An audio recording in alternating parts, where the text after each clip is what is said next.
Have you ever caught yourself doing something you later regretted and wondered, why did I act that way? That's not me.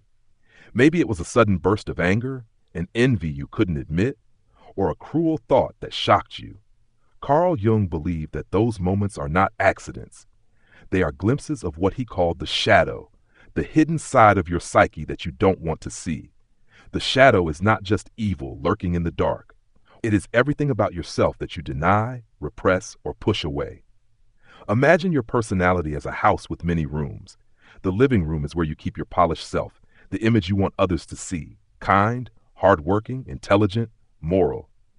But somewhere in the basement, behind a locked door, lies the messy room full of qualities you wish you didn't have. Selfishness, jealousy, fear, lust, laziness, arrogance.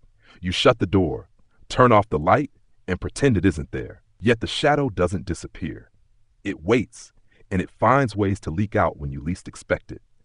Carl Jung wrote, "Everyone carries a shadow, and the less it is embodied in the individual's conscious life, the blacker and denser it is."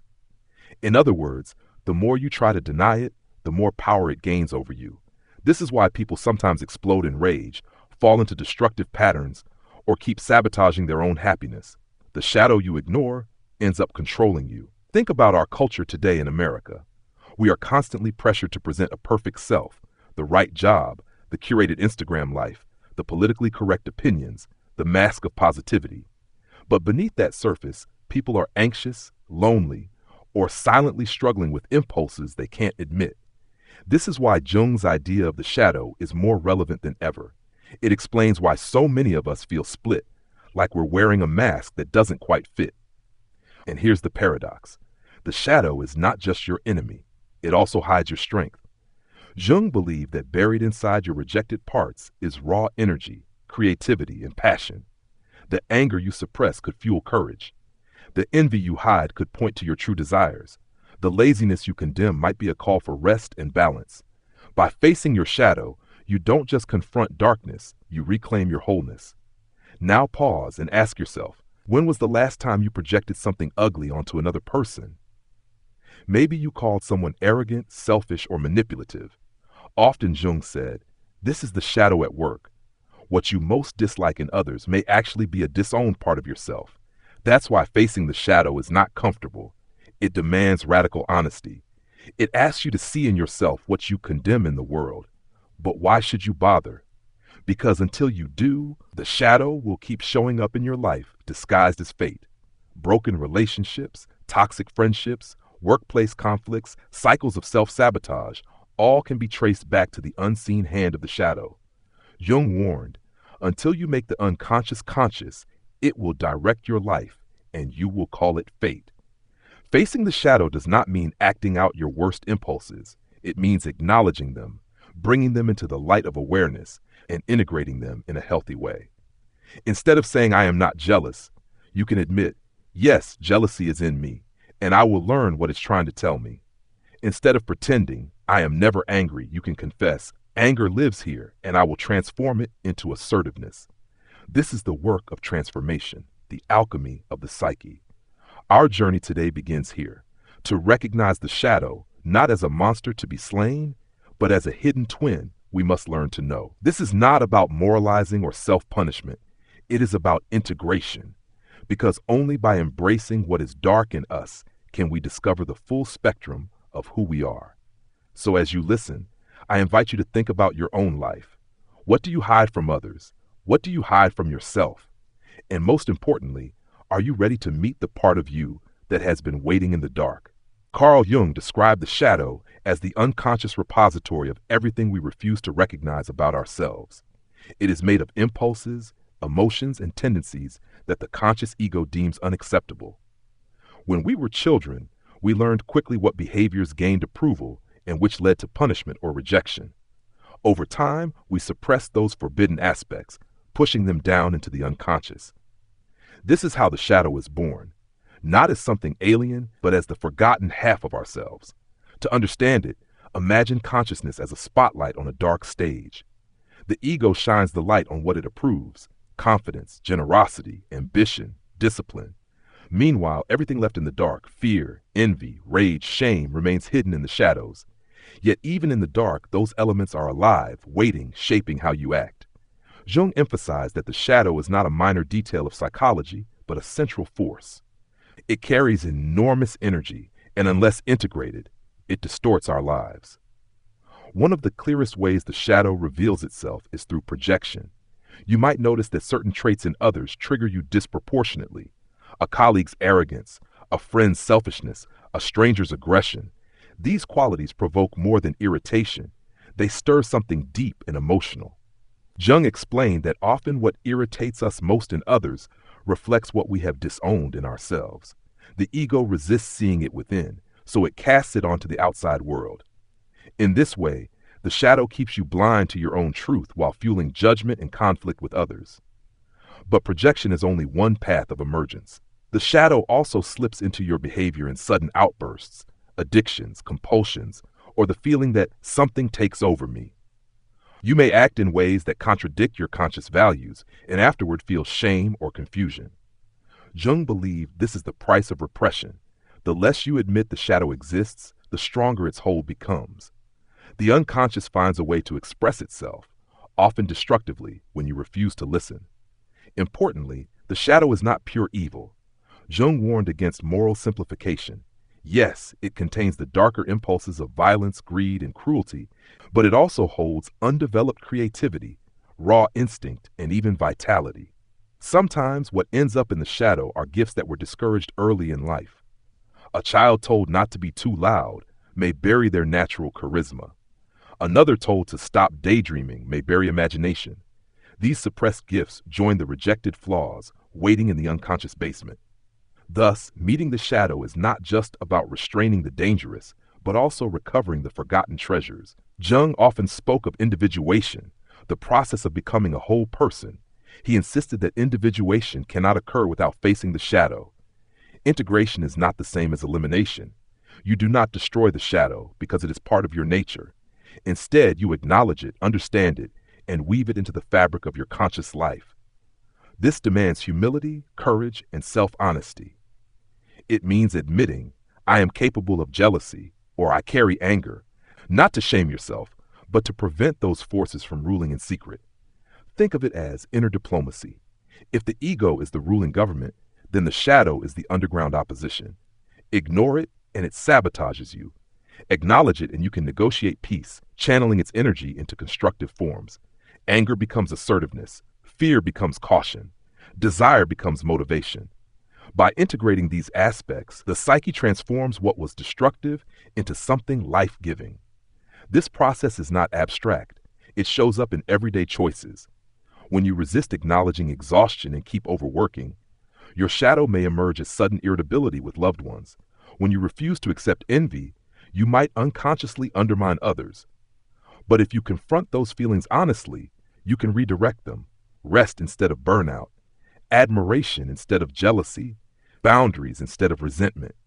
The shadow also plays a role in collective life. Whole societies project what they dislike onto outsiders, enemies, or marginalized groups. History is filled with examples of nations demonizing others while refusing to see their own flaws. Jung warned that the collective shadow is even more dangerous than the individual one because it can lead to prejudice, war, and systemic injustice. This makes the work of integrating the shadow not just personal, but profoundly social. Meeting the shadow is never comfortable. It may feel like standing before a mirror that reflects not the polished image you show the world, but the face you least want to see. Yet Jung assured us that only by looking at this reflection do we gain freedom. Without it, we are trapped in cycles of denial and projection. With it, we begin to step into authenticity, grounded in the truth of our whole being. So when Jung asked us to meet the shadow, he was not calling us into despair, but into transformation. To walk into the basement of the psyche is to discover both the monsters and the buried treasures.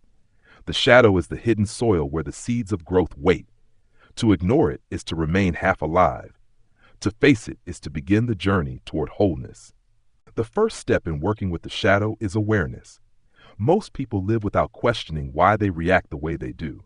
They assume their anger is always justified, their jealousy is always caused by someone else, or their anxiety has no source.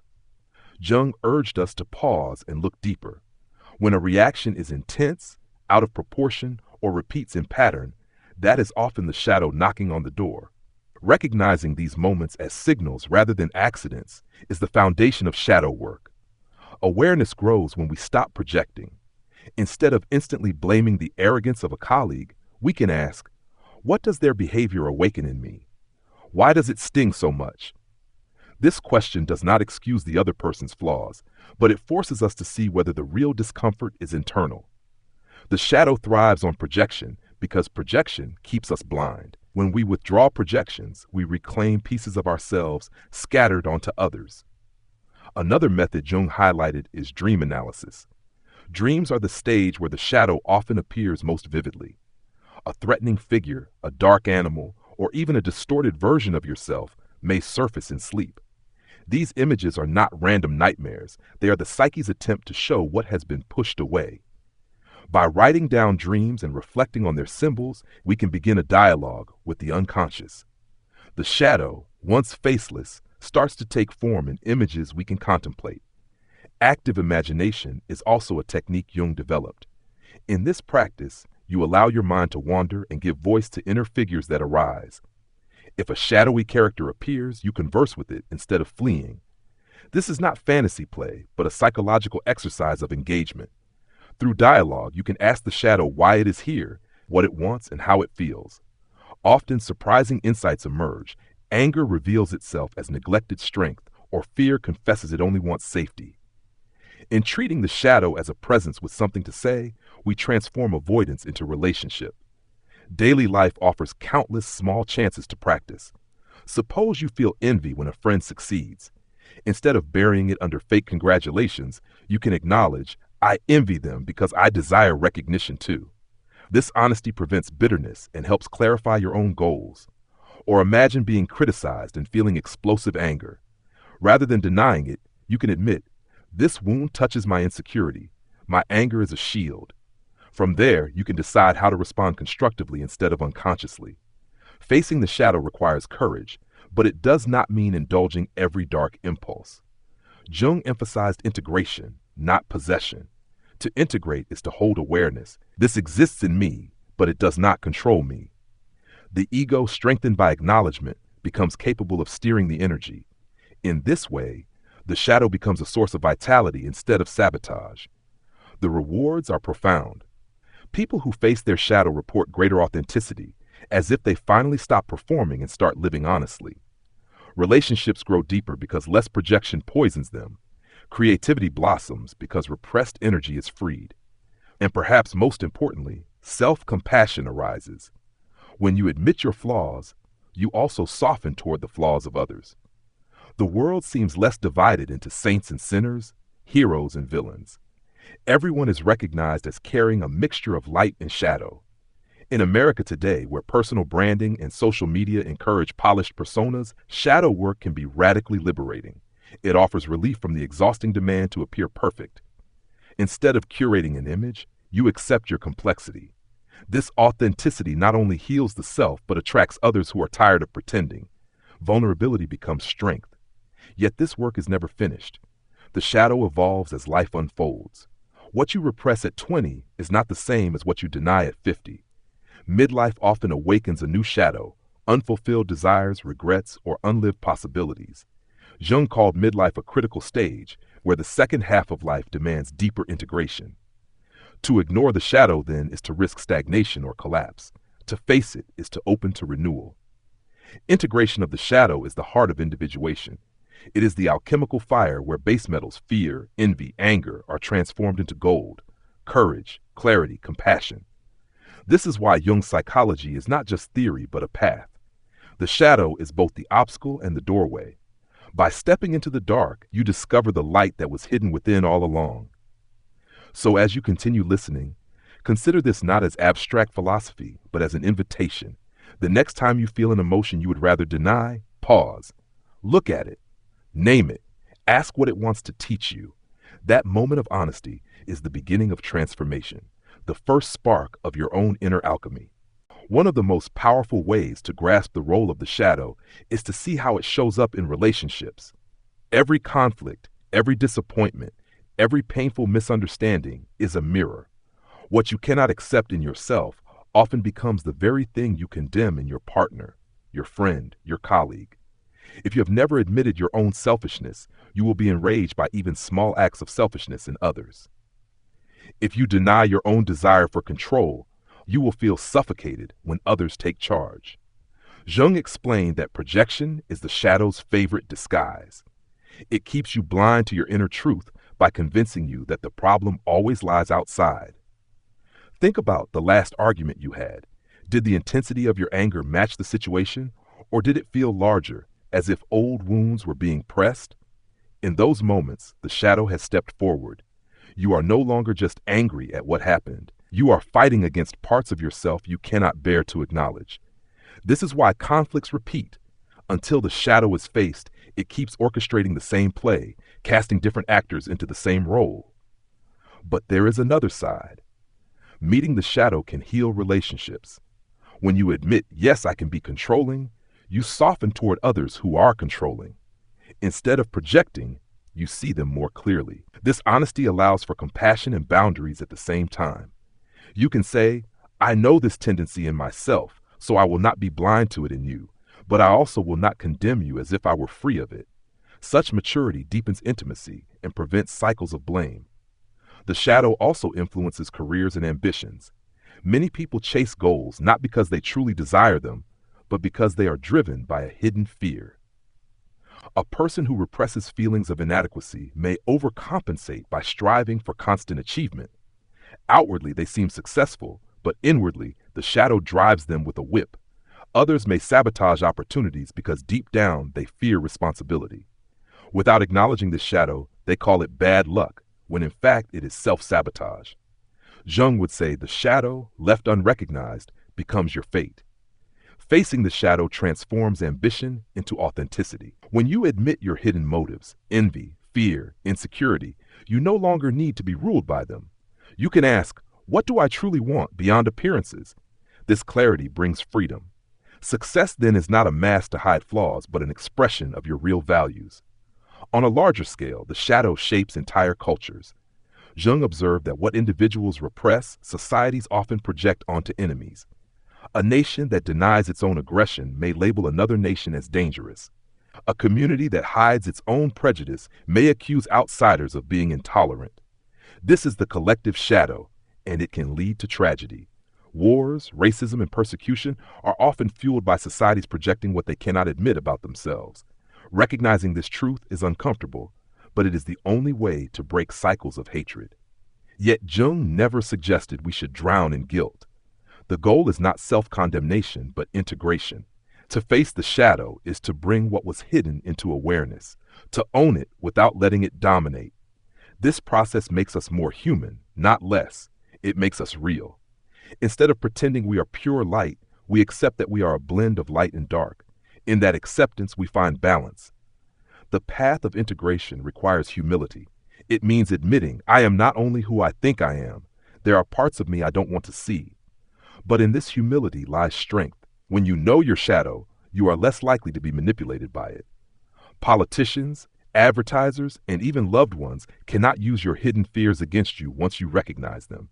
You become grounded, steady, and authentic. This is why Jung's message continues to resonate. In a world obsessed with image and performance, he reminds us that wholeness is not found in perfection, but in integration. The shadow is not your enemy, it is your teacher. Every uncomfortable reaction, every conflict, every projection is an invitation to look within. The darkness you fear is the very soil in which transformation grows. So when life presents you with someone who triggers you, pause before blaming.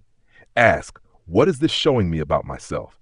When you find yourself sabotaging a dream, ask, what hidden fear is directing me? These questions turn everyday struggles into opportunities for growth. They turn the shadow from an unseen saboteur into a guide. By facing the shadow, you reclaim the pieces of yourself that were scattered in denial. You step closer to authenticity, closer to integration, closer to the goal that Jung believed was hidden in the dark. And in doing so, you not only change your own life, but you also bring more honesty and compassion into the world around you.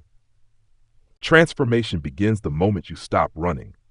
Jung insisted that the shadow is not meant to be destroyed, but to be integrated. This is the essence of individuation, the lifelong process of becoming whole. Imagine a pot of molten metal. At first it is impure, full of fragments. The alchemist does not throw away the impurities, but subjects them to fire until they merge into something new. The psyche works the same way. The shadow is not waste to discard, but raw material to refine. Integration starts with recognition. This trait is in me. The act of naming softens its grip. When you admit, yes, I feel envy, you are no longer ruled by envy in secret. When you confess, I am capable of cruelty, you gain the power to choose compassion instead. Jung saw confession not as weakness, but as liberation. To deny the shadow leaves you in chains. To name it is to pick up the key.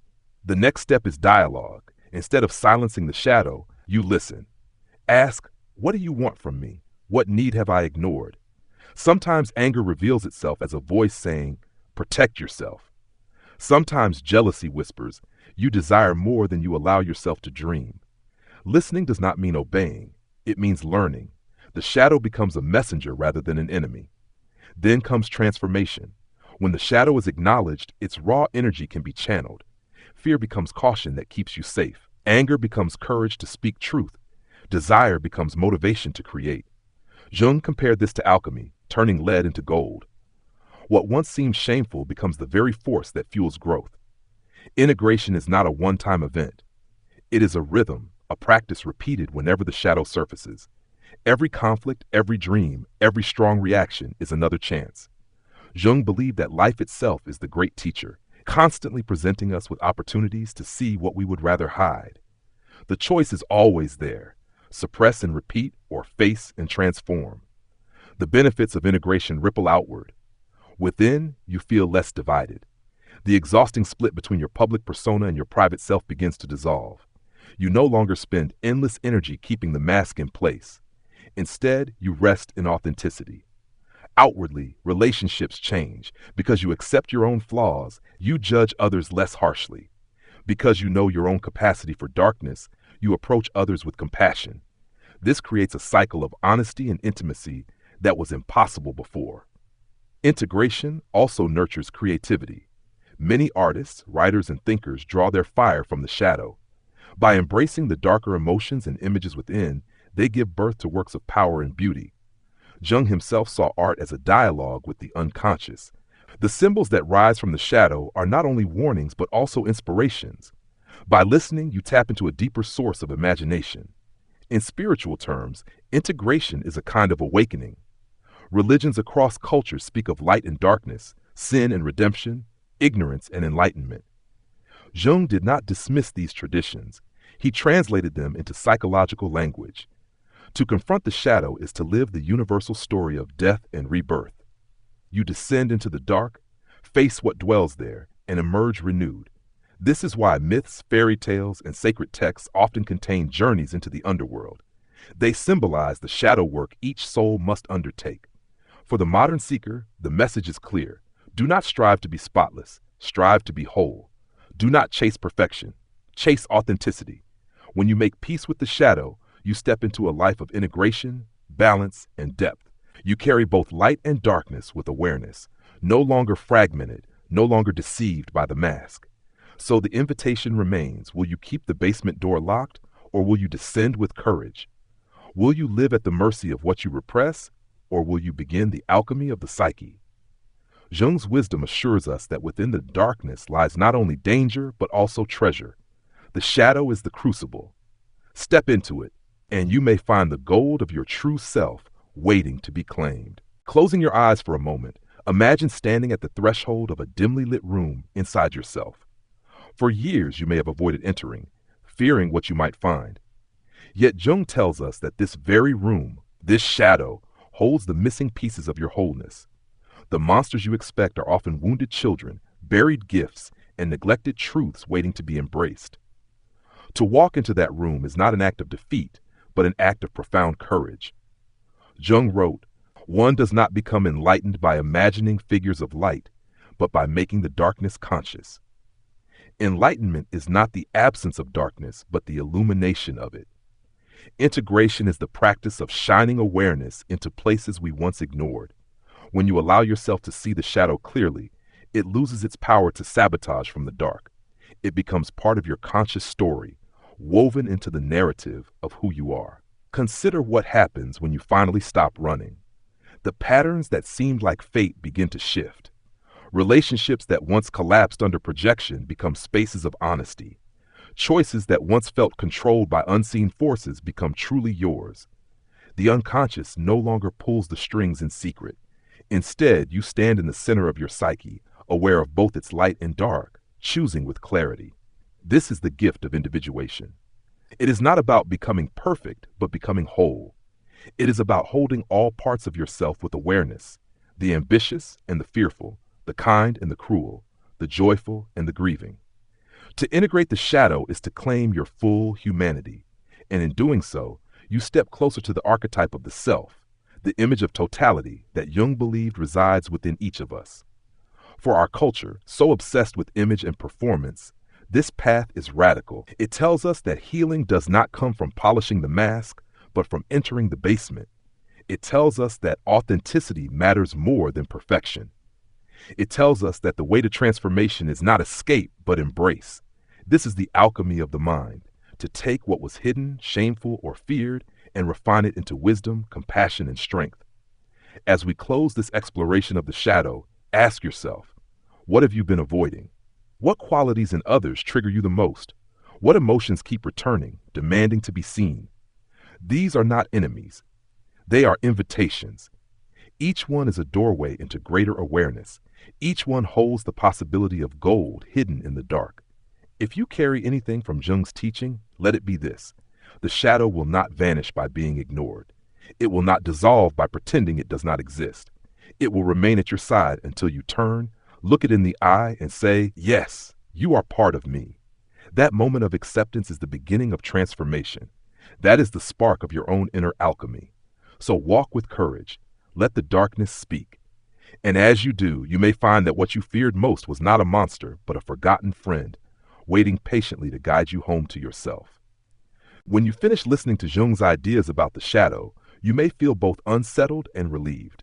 Unsettled because you realize how much of your life has been quietly shaped by forces you tried not to see. Relieved because at last there is a map, a way to understand why you stumble, why you fight, why you repeat the same cycles. The shadow is not a curse upon you. It is the doorway to becoming whole. In practical terms, what can you do next? Start small. Notice the moments when your reaction is stronger than the situation. Write them down. Keep a journal of your dreams and see what symbols recur. When you feel envy, anger, or fear, instead of pushing it aside, pause and ask, what is this emotion trying to show me about myself? This simple practice of awareness is the first tool for meeting the shadow. You can also invite the shadow into creative work. Draw the image of what you fear. Write a dialogue between yourself and a part of you you've denied. Create a story in which the villain speaks with your voice. These exercises may feel strange, but they give form to what is usually invisible. Once visible, the shadow can be engaged with, questioned, and transformed. Community matters too. Jung understood that we cannot do this work in isolation. Friends, mentors, or therapists can hold mirrors we cannot hold ourselves. They can gently point out projections we miss or patterns we deny. Honest relationships become laboratories where shadow work unfolds. When you admit your flaws openly and they are still accepted, the burden of hiding lifts and the energy once used for repression becomes available for growth. The journey is lifelong. Each stage of life presents new shadows. Youth hides vulnerability behind bravado. Midlife buries unlived dreams under responsibility. Old age may conceal bitterness beneath wisdom. To keep meeting the shadow at every stage is to keep evolving. It ensures that life, instead of shrinking into rigidity, expands into depth. What awaits on the other side of this work is not perfection, but integration. You become someone others can trust because you no longer pretend. You become someone capable of compassion because you have touched your own darkness. You become someone creative because the energy once trapped in repression now fuels imagination. This is what Jung meant by individuation, not an escape from humanity, but the full embrace of it. So as you step away from this reflection, carry a new perspective. The shadow is not your enemy. It is your hidden teacher. Every uncomfortable moment, every dream, every trigger is a lesson waiting in disguise. Will you look away or will you look within? The choice shapes not only your inner life, but the world you help create. And perhaps tonight, as you close your eyes, you might see not just the light you hope for, but the darkness you fear. Do not turn from it. Listen. Let it speak. In its voice you may hear not doom, but the first whisper of transformation, the beginning of your own mind's alchemy.